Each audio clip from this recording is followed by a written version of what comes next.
Nous sommes en Grèce, en 490 avant Jésus-Christ. Une révolution a commencé ici qui va transformer le monde. Dans une période de chaos et d'anarchie, la population d'un minuscule État appelé Athènes a pris le contrôle de sa ville et instauré la démocratie pour la première fois dans l'histoire.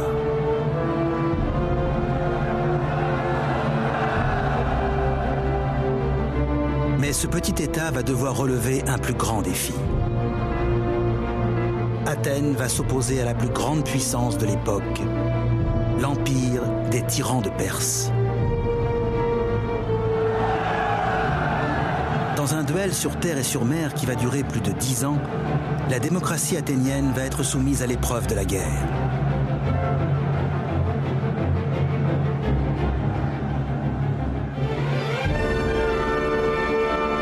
Voici le récit d'une période exceptionnelle de l'histoire et de deux hommes qui vont bouleverser le cours de la civilisation. Thémistocle, un génie militaire de l'Antiquité, et Périclès, un visionnaire dont l'héritage continue d'influencer le monde actuel.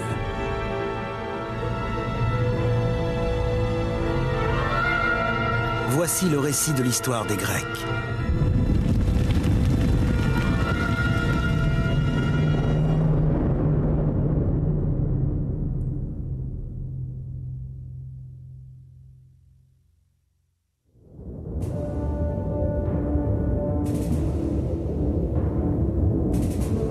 « 490 avant Jésus-Christ. Un homme traverse à la hâte des montagnes de Grèce.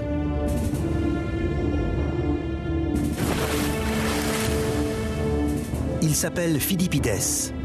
C'est un citoyen d'une minuscule démocratie appelée Athènes. Ce jour-là, Philippides va accomplir l'un des plus grands exploits sportifs de l'histoire, celui qui va inspirer le marathon d'aujourd'hui.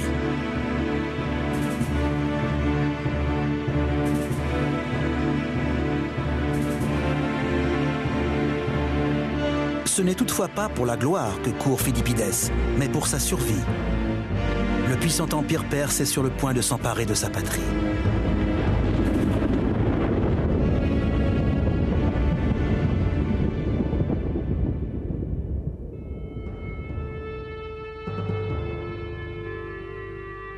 Au début du 5e siècle avant notre ère, la Perse est la plus grande puissance de l'échiquier mondial.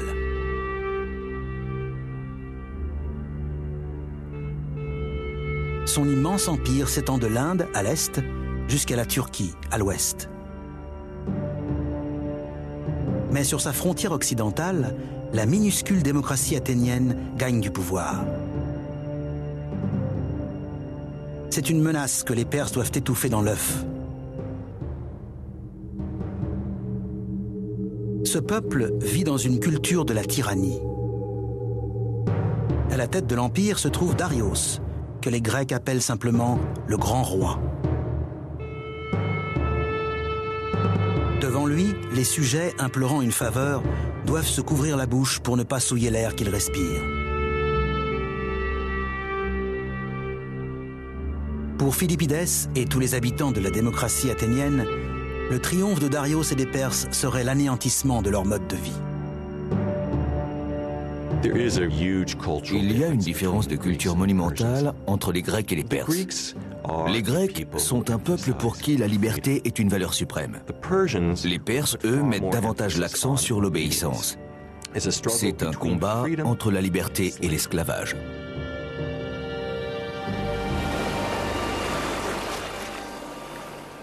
L'armée perse débarque dans la baie de Marathon, à 40 km d'Athènes.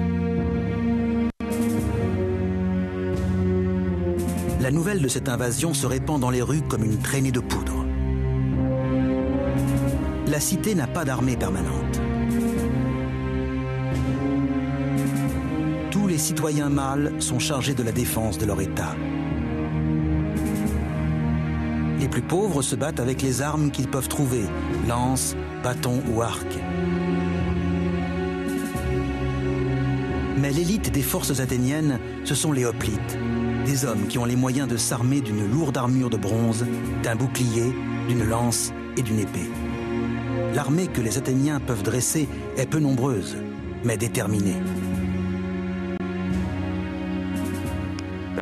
C'est probablement la première fois dans l'histoire de l'État athénien que la population tout entière est rassemblée. Former une armée de 10 000 hoplites sur une population de 20 à 30 000 personnes seulement, c'est le signe d'un engagement incroyable. Mais face aux Perses sur le champ de bataille, les Athéniens n'ont qu'un mince espoir de victoire. Ils sont 2 fois moins nombreux qu'eux.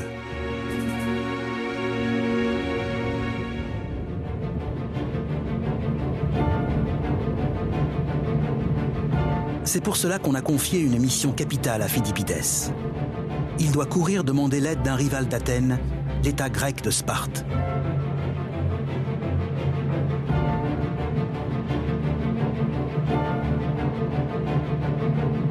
Tout en courant, Phidippides pense certainement au drame que ses compatriotes sont en train de vivre.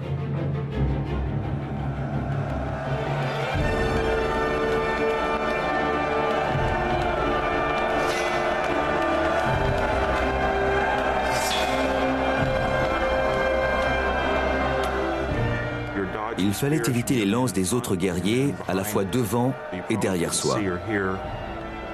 Il ne devait rien voir ni rien entendre.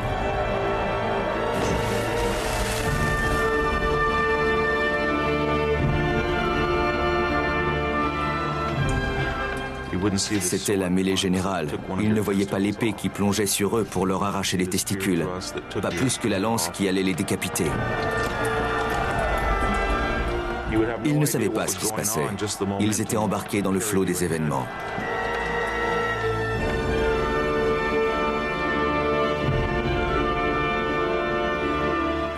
Tout ce qu'ils savaient, c'est qu'il fallait avancer et frapper sans s'arrêter et rester debout en espérant que les autres en fassent autant.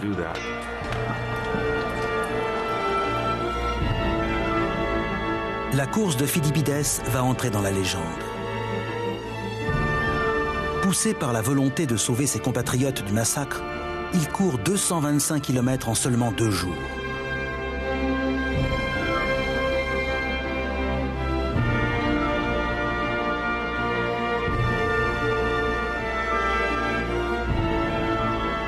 Mais sa mission se solde par un échec. L'aide est refusée.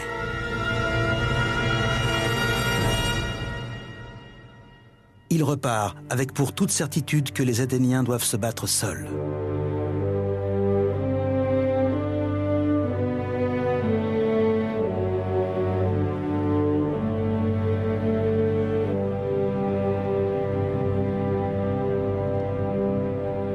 Phidippides ne peut imaginer que les Grecs vont en fait remporter une victoire éclatante.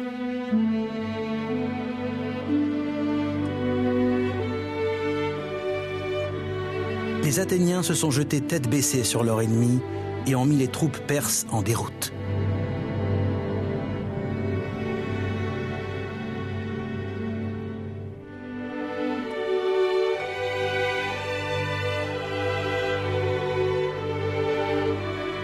Ils ont massacré plus de 6000 Perses en une seule journée.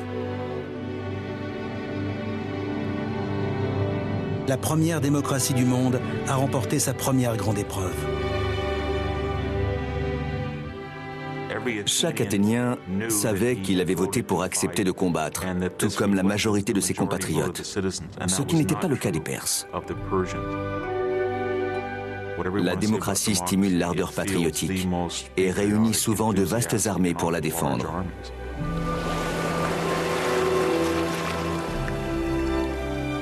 Les Athéniens regagnent leur cité pour célébrer leur victoire.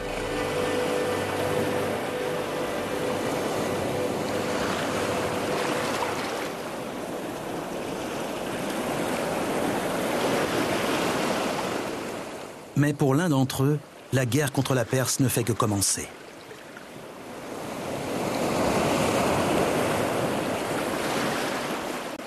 C'est un général du nom de Thémistocle.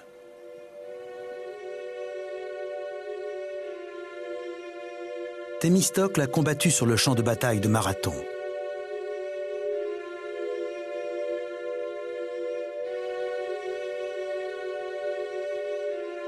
Il est l'archétype d'une nouvelle génération de chefs athéniens, un homme qui s'est hissé au pouvoir par les moyens de la démocratie. Thémistocle est un personnage fascinant et l'exemple parfait des effets de la démocratie à Athènes. Il n'est pas issu du cercle de l'aristocratie terrienne qui gouvernait traditionnellement Athènes.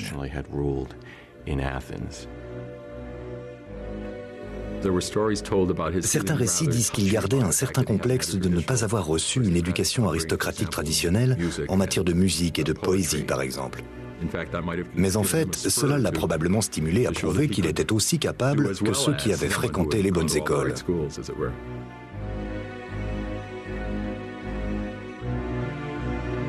L'opinion de Thémistocle sur ses origines modestes était sans détour. Je ne sais peut-être pas jouer de la lyre ni de la flûte, mais je sais rendre une cité puissante. C'est ici que Thémistocle a appris comment gouverner dans l'Assemblée démocratique d'Athènes. Tout citoyen pouvait s'adresser ici à ses compatriotes pour essayer de les convaincre de le choisir comme chef.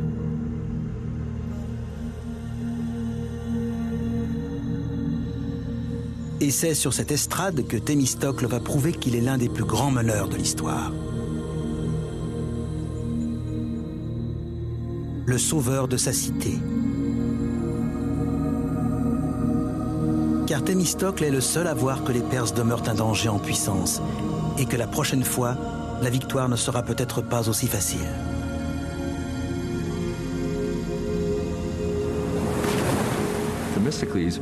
Thémistocle a compris que si les Perses revenaient, ils ne se laisseraient pas écraser une deuxième fois sur terre. Les Athéniens ne pouvaient absolument pas se reposer sur les techniques traditionnelles de combat des hoplites. Thémistocle élabore une toute nouvelle stratégie en employant l'arme de pointe de l'époque, la trirème.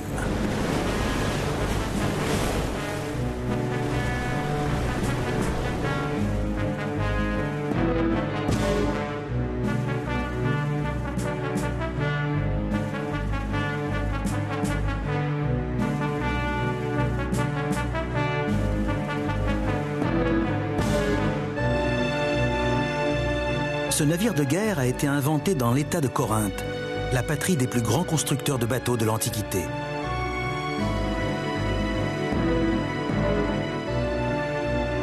Avec 170 rameurs répartis sur 3 rangées superposées, c'est une embarcation dont la légèreté et la puissance lui donnent une vitesse et une manœuvrabilité stupéfiantes. Rien ne l'égale sur mer. Comparé aux armes modernes, la trirème est un véritable missile. Son objectif est d'éperonner les vaisseaux ennemis. C'est un navire de guerre étroit, très léger, aérodynamique et très rapide. Mais ces trirèmes sont aussi excessivement coûteuses. Et le rêve de Thémistocle de doter Athènes d'une puissante marine ne se serait peut-être pas réalisé sans un coup de chance.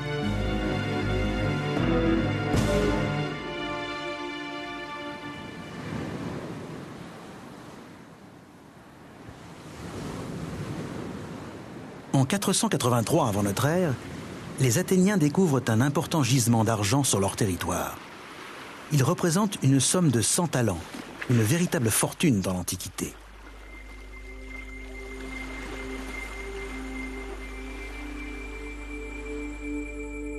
Les Athéniens veulent diviser ces nouvelles richesses entre eux.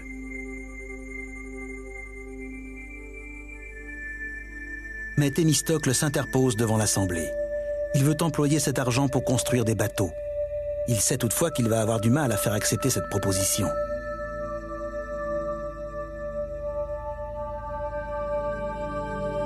Il choisit donc de bluffer. L'argument qu'il avance n'est pas que l'argent va servir à construire une flotte contre la Perse, mais contre la rivale grecque d'Athènes, l'État-cité d'Égine. Thémistocle emploie cette ruse, car il sait que l'évocation de la menace perse ferait trop forte impression. C'est une affaire délicate qui prouve tout son talent politique.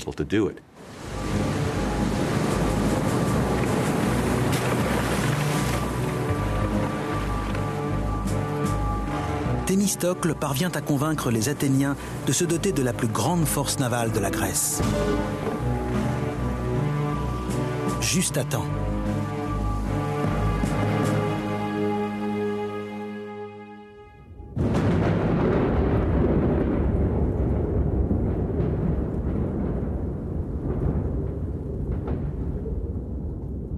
Le grand roi perse, Darius Ier, meurt en 486 avant Jésus-Christ. Son fils, Xerxès, prend sa succession sur le trône. Sa première décision est de vouloir venger son père de la défaite contre les Athéniens. Au nom de mon père et de tous mes sujets, je ne saurais trouver le repos avant d'avoir pris Athènes et de l'avoir réduite en cendres. En tant que puissance impériale, la Perse ne peut accepter qu'un petit État comme Athènes l'écrase en toute impunité. Xerxès rassemble ses troupes. Il enrôle des hommes aux quatre coins de l'Empire, arabes, égyptiens, phéniciens et perses. La rumeur atteint Athènes. On dit que l'armée de Xerxès compterait près de 2 millions d'hommes. Ce serait l'armée la plus puissante du monde et elle serait bientôt prête à se mettre en marche.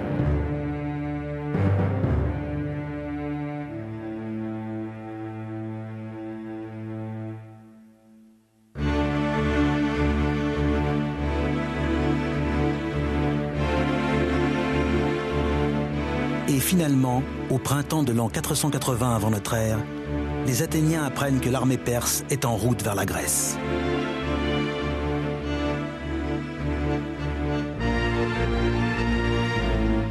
Des récits racontent que les troupes de Xerxès assèchent les rivières quand elles se désaltèrent et dévastent les cultures sur leur passage en marchant vers la Grèce.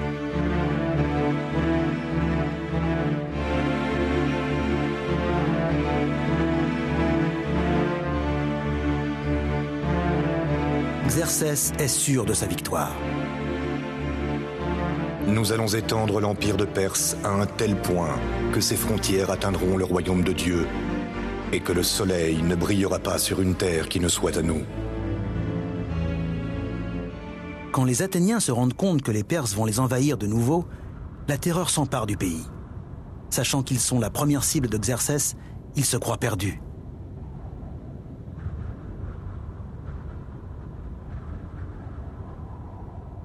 Dans cette atmosphère de panique, ils se tournent désespérément vers leur Dieu.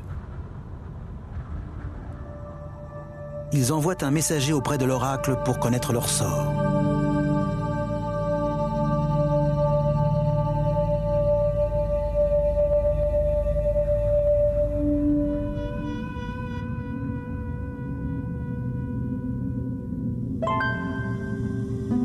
Aujourd'hui encore, dans les montagnes, on peut toujours voir le site antique de Delphes, le plus célèbre des oracles grecs.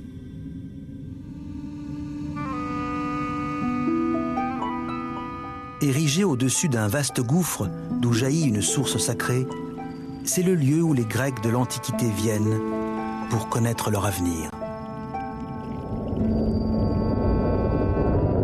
Ils interrogent la Pythie, la mystérieuse prêtresse qui parle avec la voix du dieu Apollon.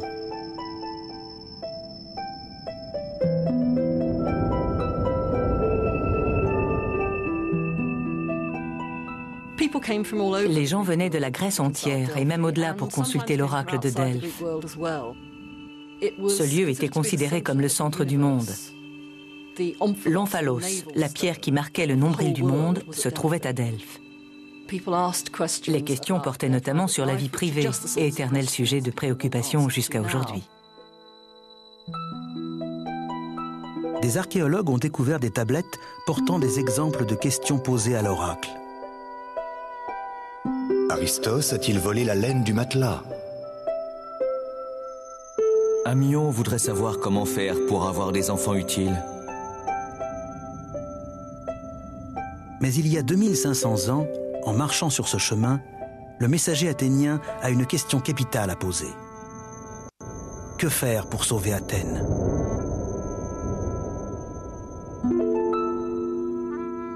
La réponse de l'oracle ne peut pas être plus pessimiste. Malheureux, pourquoi vous tenez-vous assis? Fuyez jusqu'aux extrémités de la terre. Tout sera renversé, tout sera la proie des flammes et du redoutable dieu de la guerre. Quand le message arrive à Athènes, l'Assemblée démocratique se dissout dans la plus grande agitation. Même les dieux semblent avoir abandonné les Athéniens.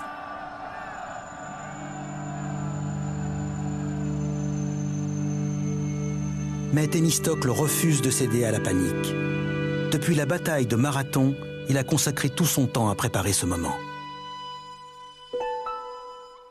Il renvoie les messagers à Delphes pour une deuxième prophétie.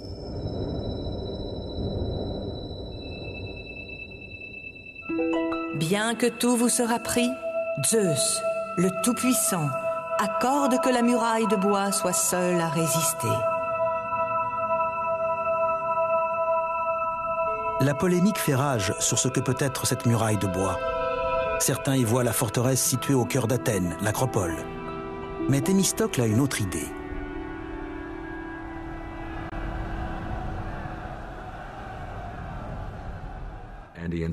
Après avoir lu l'oracle, il en défend une toute autre interprétation.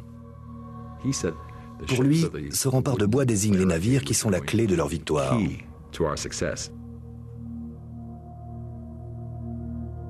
Le plan de Thémistocle est ambitieux. Il veut éviter l'affrontement sur terre et combattre les Perses sur mer.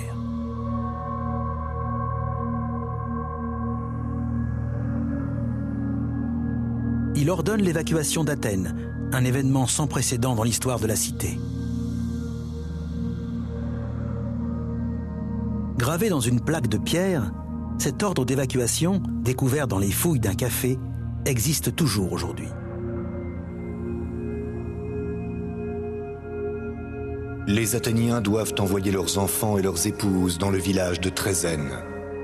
Tous les hommes doivent, eux, embarquer à bord de l'un des 200 navires préparés pour combattre les barbares. Thémistocle donne l'ordre que sa flotte de trirèmes se rassemble à Salamine, une petite île au large des côtes d'Athènes. La stratégie de Thémistocle est remarquable, non seulement parce qu'elle est révolutionnaire et audacieuse, mais aussi parce qu'elle exige un immense sacrifice de la part des Athéniens. Il demande à tous les citoyens d'abandonner leurs maisons et leurs biens pour partir en exil.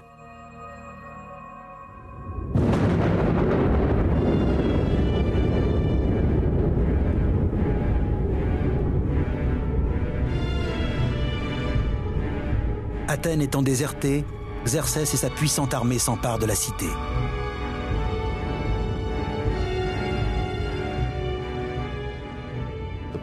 Les Perses entrent dans la ville et montent jusqu'à l'Acropole, le symbole d'Athènes. Ils l'incendient.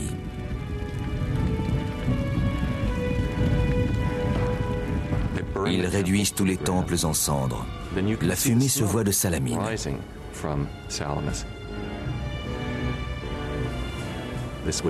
C'est un spectacle épouvantable et humiliant pour les Athéniens.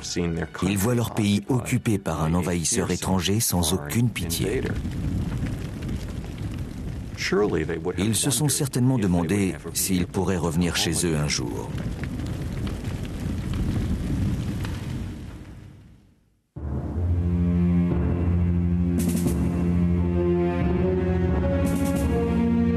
À la tombée de la nuit, Thémistocle rencontre les chefs des autres États-cités grecques sur l'île de Salamine. Eux aussi ont réuni leur flotte ici, même si elles sont beaucoup plus modestes.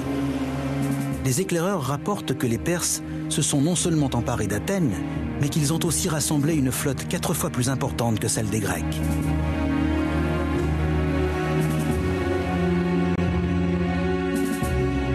Mais Thémistocle a préparé son plan.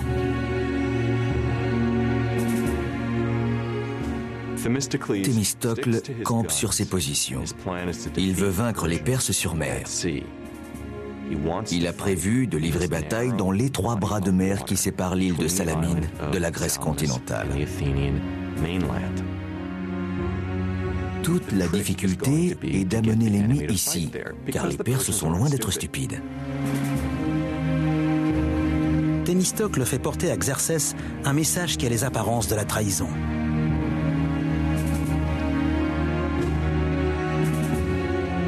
Les Grecs ont peur.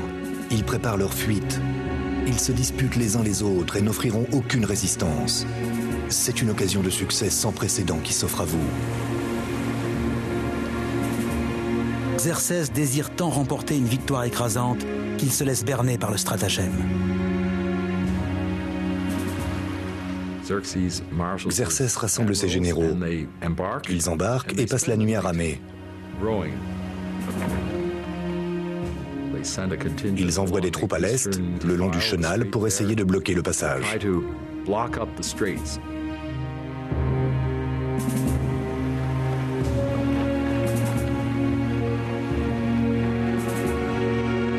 C'est à l'aube seulement que les Perses découvrent le véritable plan de Thémistocle. Les Grecs ne sont pas du tout en déroute. Ils leur font face, en ordre de bataille, dans l'étroit bras de mer.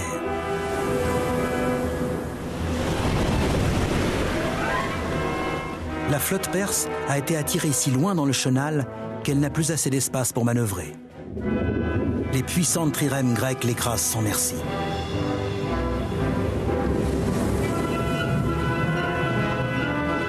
L'auteur grec Échille a combattu dans la bataille et survécu pour la raconter.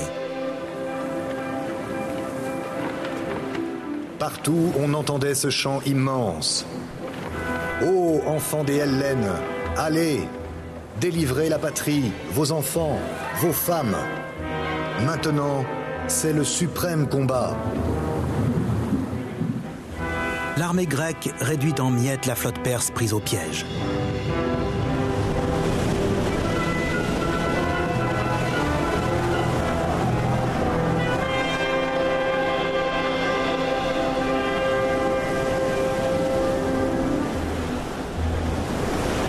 Xerxès assiste en personne au massacre de son trône d'or installé sur le rivage.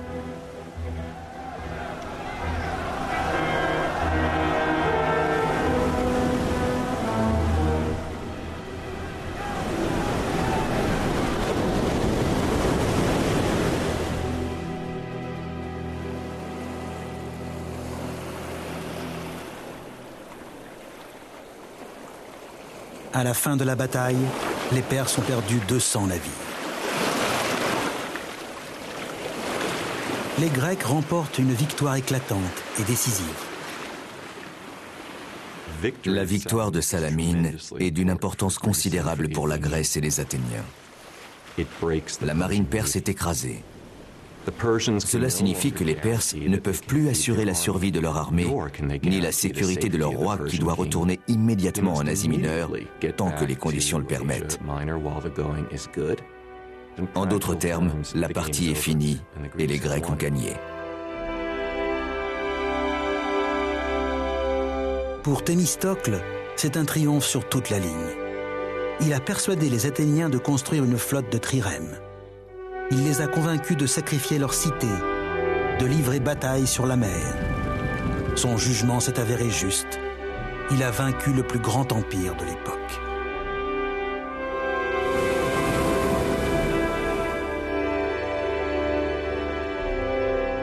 Et grâce à lui, Athènes est désormais en position de se construire un empire à son tour.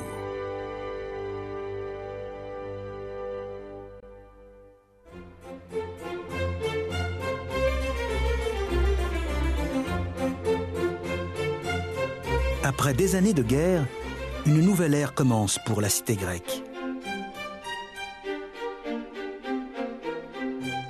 Grandie par cette victoire et dotée de la plus puissante flotte de tout l'est de la Méditerranée, la petite démocratie commence à s'étendre.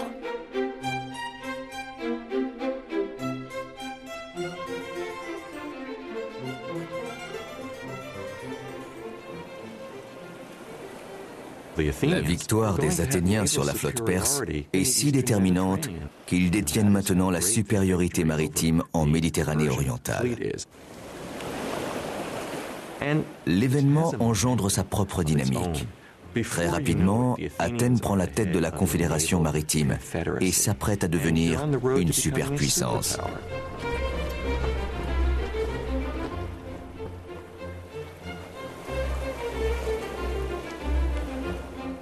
Les Athéniens fondent la Ligue de Délos, une alliance entre États grecs pour tenir la Perse en échec. C'est ici qu'ils conservent leurs trésors, dans l'île de Délos, dont les ruines subsistent aujourd'hui encore.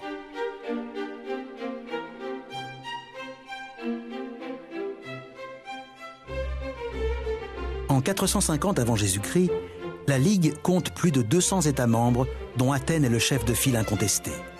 La Confédération de Délos constitue l'Empire d'Athènes sans avoir le nom.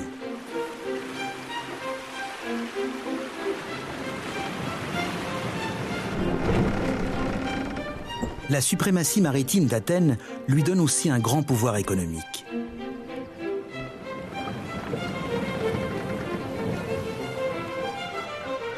Elle devient le centre d'un vaste réseau d'échanges commerciaux. Des marchandises de tout le bassin méditerranéen débarquent dans ses ports.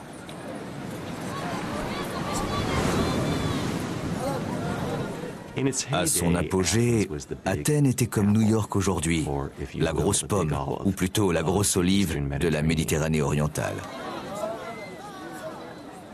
De partout, des marchands ne cessaient d'aller et venir. Les quais fourmillaient d'activités avec des gens qui parlaient dans toutes sortes de langues.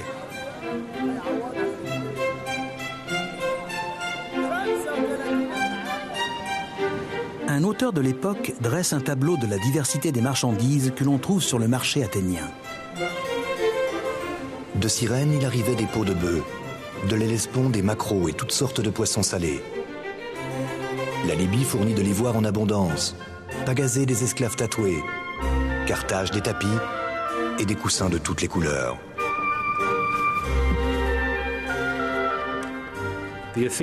La prospérité de l'Empire athénien est sans précédent en raison de son rôle de carrefour commercial.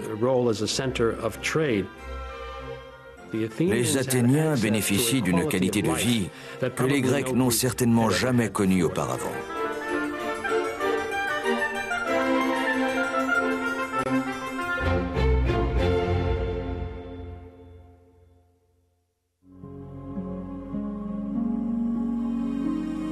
L'ascension économique et politique d'Athènes se fait à la vitesse de l'éclair. Après la bataille de Salamine, la cité devient la puissance dominante de la Méditerranée orientale en moins d'une génération.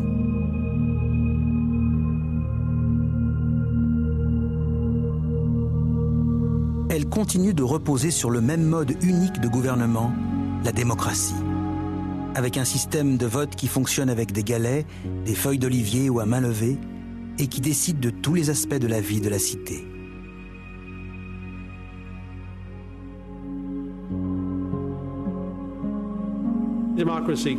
La démocratie donne à Athènes l'avantage considérable de profiter de talents, de pouvoirs et d'occasions que les autres États ne peuvent égaler. Les Athéniens protègent jalousement leur démocratie de toute menace, extérieure ou intérieure. Une fois par an, tous les citoyens sont amenés à inscrire le nom d'une personne sur un tesson de poterie appelé ostrakon et à placer ensuite ce bulletin dans une urne à l'Assemblée.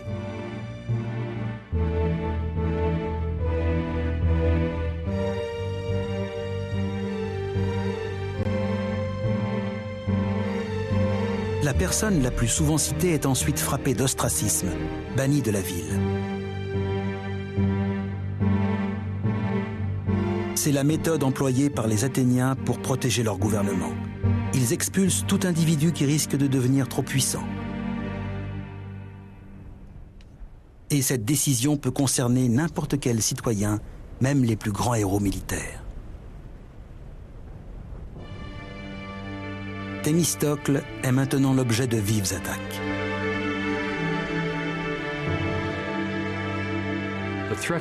La menace est passée. Plus rien ne justifie la présence au pouvoir de Thémistocle, mais c'est une chose qu'il ne peut admettre.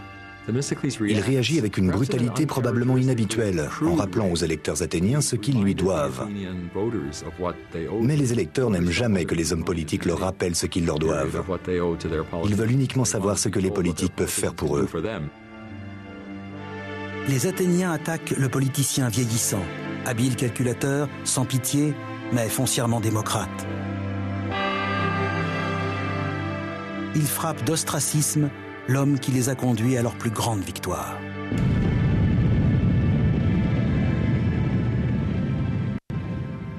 Je crois que Thémistocle a été frappé d'ostracisme uniquement parce qu'on trouvait qu'il avait la grosse tête.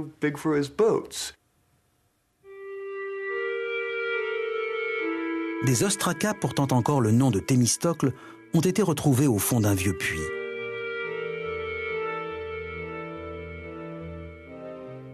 Les archéologues pensent qu'ils avaient été préparés par les ennemis de Thémistocle pour être distribués aux électeurs athéniens ne sachant pas écrire.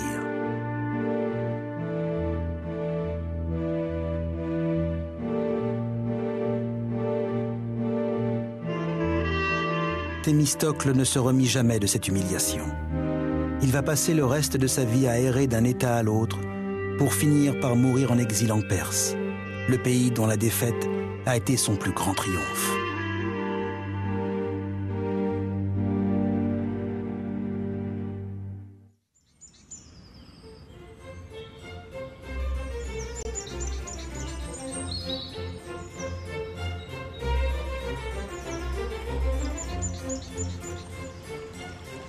Les Athéniens cherchent maintenant un chef capable d'incarner leur nouveau goût pour la gloire impériale.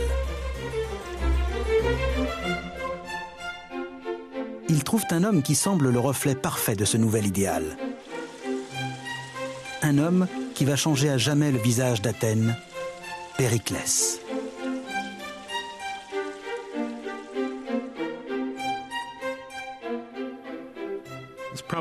Il n'y a probablement pas de plus grand personnage que Périclès dans toute l'histoire de la Grèce classique.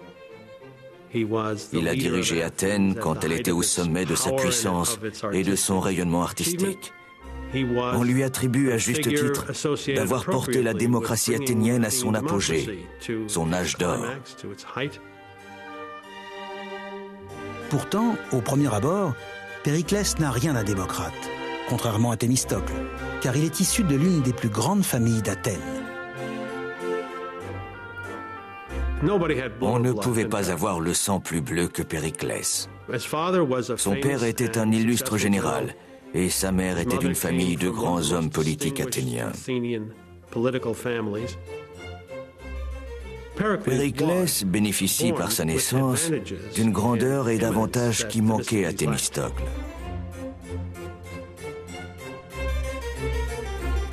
Et c'est peut-être en raison de ses origines aristocratiques que Périclès saisit si bien ce que veut la population d'Athènes, une cité digne de gouverner un empire.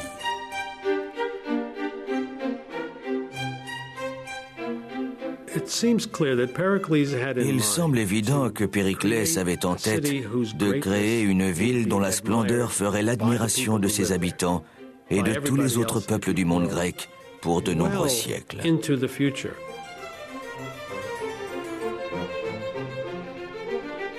Périclès fait part de ses projets grandioses à l'Assemblée.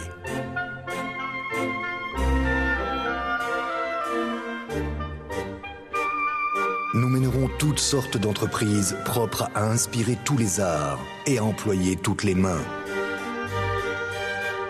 Nous devons nous consacrer à acquérir des choses qui seront une source de gloire éternelle.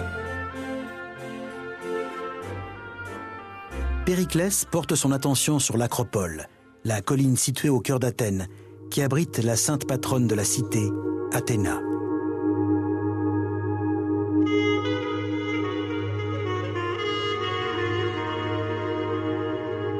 Il y a 20 ans, les Perses ont détruit les temples qui se trouvaient ici.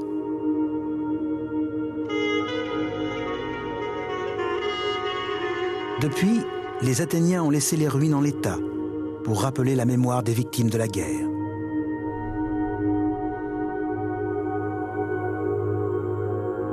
Mais Périclès a d'autres idées en vue. il propose un gigantesque projet de reconstruction. Sa pièce maîtresse, un nouveau Parthénon, un temple en l'honneur d'Athéna qui sera l'un des plus incroyables édifices de toute l'Antiquité.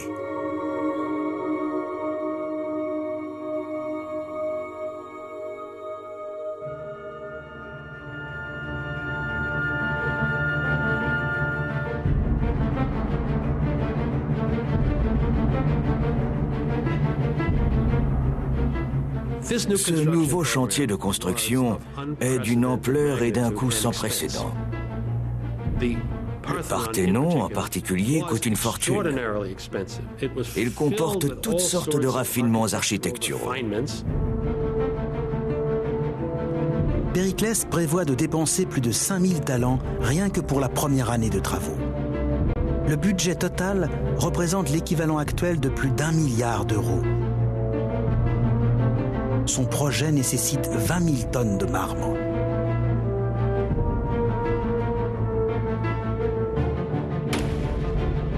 Les carrières athéniennes du mont Pentélique, à proximité de la ville, résonnent du bruit des centaines d'ouvriers qui mesurent et taillent d'énormes blocs de marbre dans la montagne.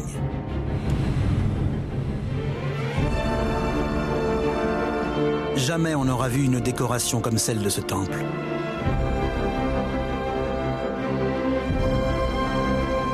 On fait venir des sculpteurs et des artisans des 4 coins du monde grec.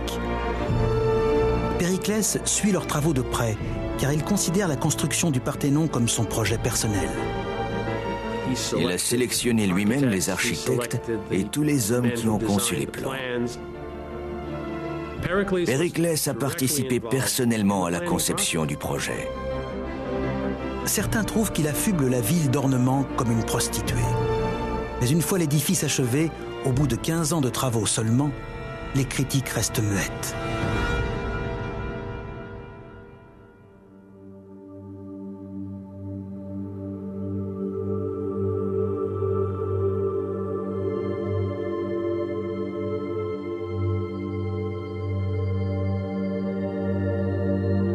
Le Parthénon était et demeure toujours le plus prestigieux symbole de l'Empire d'Athènes. C'est ici que se trouve le centre spirituel de la cité, l'emblème de sa richesse, de sa puissance et de son génie artistique.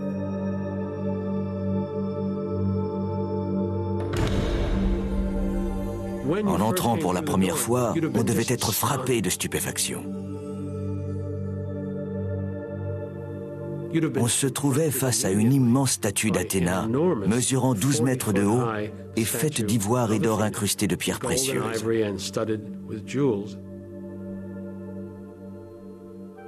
Une statue de cette taille et de cet aspect devait produire un effet on ne peut plus saisissant.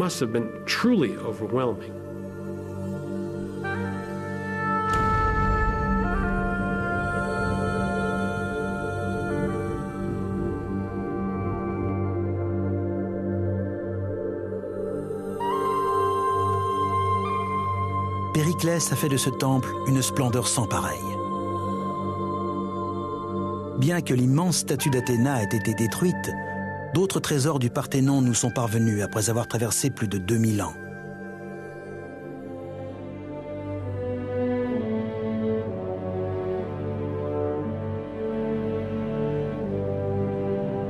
Le plus célèbre est la frise du Parthénon. Un bandeau de 150 mètres de long de marbre sculpté qui courait le long des murs intérieurs du temple.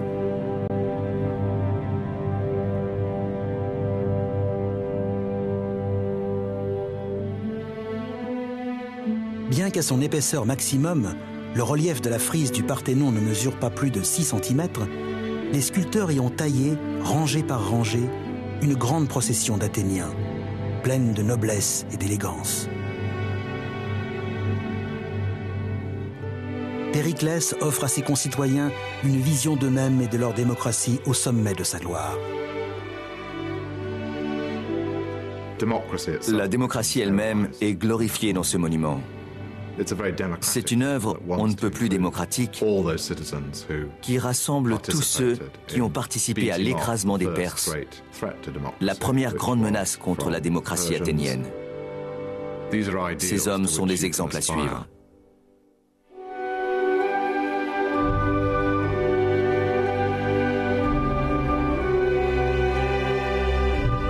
Les monuments que Périclès a fait bâtir pour ses concitoyens se dressent toujours au sommet de l'Acropole. Il reste l'héritage le plus saisissant de l'Athènes de la période classique, de l'un des plus grands empires de l'Antiquité. 20 000 tonnes de marbre aux proportions parfaites et taillées au millimètre près.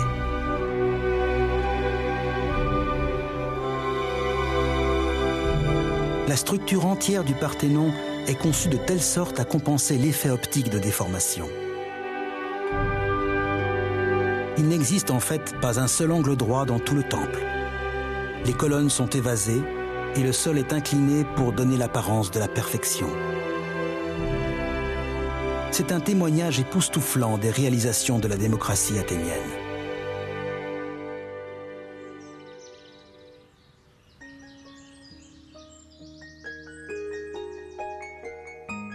Mais Périclès ne s'intéresse pas uniquement à construire des édifices grandioses. Sous sa direction, Athènes devient également le centre intellectuel du monde antique.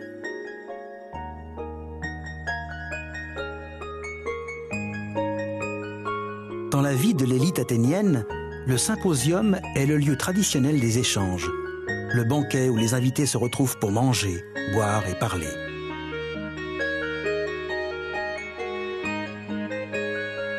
À cette époque, Périclès accueille à sa table une brillante génération de personnes, des personnages dont les œuvres vont façonner la civilisation occidentale.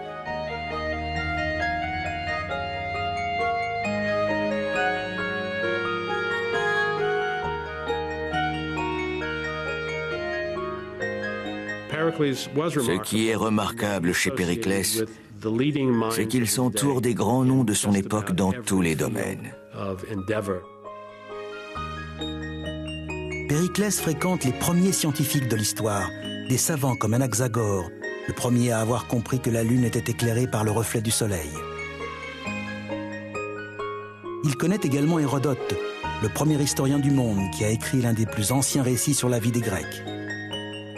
Et aussi des poètes et des auteurs comme Échille et Euripide, dont les œuvres restent des monuments de la littérature mondiale. Périclès est très conscient du prestige de sa cité. Notre cité tout entière est un lieu d'enseignement où nos citoyens trouvent des hommes qui excellent dans tous les arts et brillent par leur trésor de ressources. Même Aspasie, la compagne de Périclès, est une femme exceptionnelle.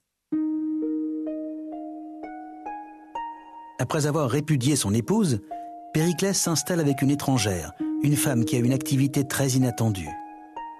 Aspasie est ce que les Grecs appellent une hétaïra, une hétaïre, une courtisane.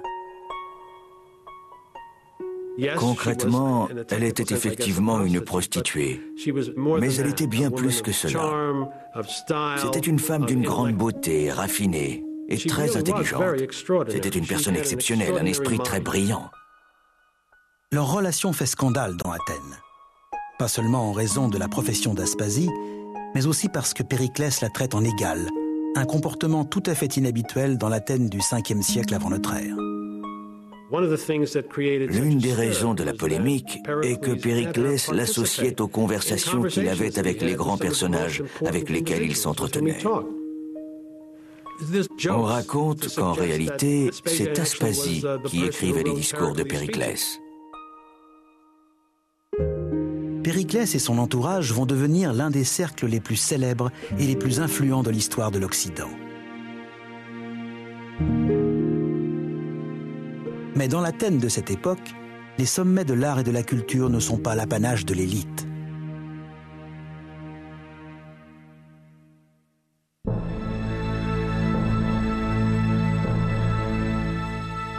Ici, à l'ombre de l'Acropole, se trouve le premier théâtre du monde.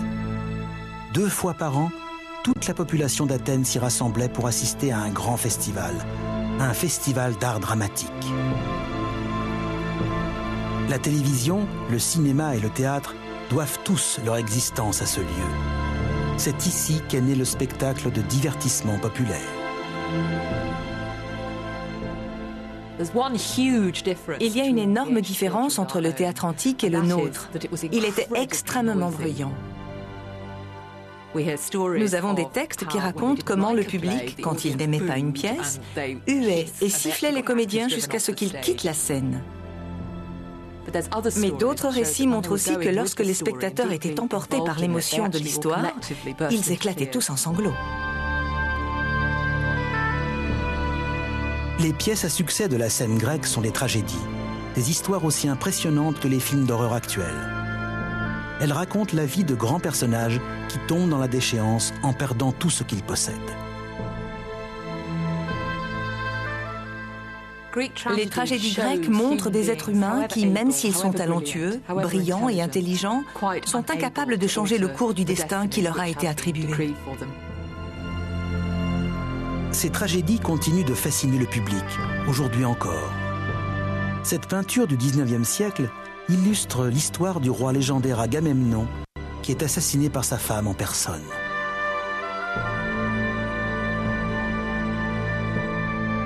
Une autre tragédie raconte le destin du roi Édipe, qui se crève les yeux en découvrant qu'il a épousé sa propre mère. Les Athéniens, originaires de la plus grande cité du monde antique, semblent se délecter à voir combien la grandeur peut en fait être fragile. Je ne crois pas qu'on puisse utiliser les tragédies pour savoir avec exactitude ce qui s'est passé dans la réalité. Ce ne sont pas des documents de la vie sociale athénienne. En revanche, elles nous emmènent droit au cœur de la psychologie des Athéniens de l'époque. Les rêves, les fantasmes, les peurs et les scénarios qu'ils ont mis en scène au théâtre ont autant à nous apprendre sur eux que n'importe quel témoignage de la vie quotidienne.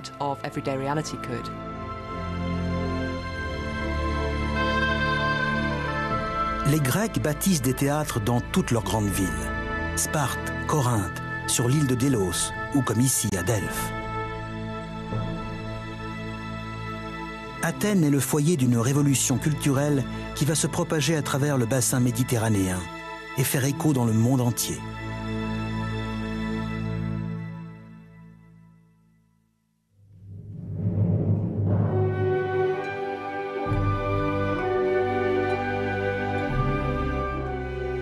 L'Athènes de Périclès fait partie de ce groupe restreint de villes où se sont passées de grandes choses.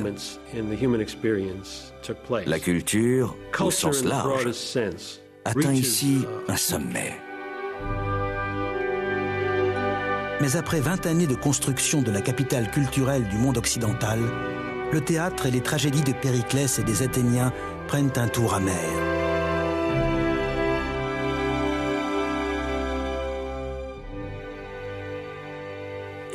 On peut voir Périclès, et c'est mon cas, comme un homme au destin tragique.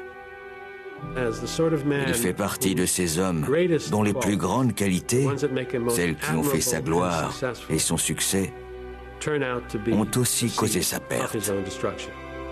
Et en définitive, on peut dire qu'elles ont mené à sa perte l'Athènes qu'il admirait plus que tout. Dans les années qui viennent, Périclès va entraîner sa cité dans la plus grande guerre de l'histoire de la Grèce classique. Il va la voir dévastée par des sièges et des épidémies. Et lui-même va connaître une fin digne d'un héros de tragédie.